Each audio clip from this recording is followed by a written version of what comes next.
Nabi mati gua hari kiamat karena gua hubung seksual saya paling berat kecobaan yang hari kiamat. Selain pun gambar api, termasuk ujian ning dunia di pengakhirat gambar. Nih napas terakhir pengadaan gak ruang yang senikah. Masalah luar biasa pakai tinggi hari kiamat. Kecuali itu pun Gusti Nabi orang sih tak ngabus barang si larang Allah Ta'ala. Ben orang sih tangis di lembut tu malam karena nyemak ke Allah Ta'ala.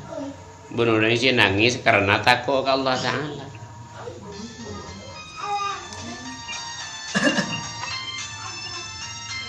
Malah ada orang nangis karena takut ke Allah Ta'ala. Sebenarnya nangis orang karena penyesalan apa pulang tak pada bulan bertakut.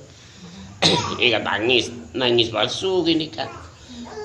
Udah buat nangis bulan ini jena orang. Gini kan nangis tak bermanfaat. Udah nangis bulan si kutu apa tak datang. Urusan dunia saya maksud nangis tak manfaat ya. Jadi makin nangis ni macam-macam. Tak ku nangis nak dulu.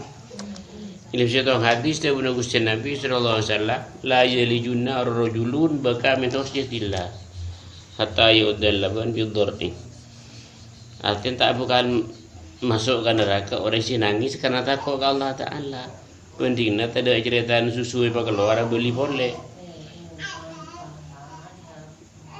Tapi orang lahir beli boleh perempuan kini kan.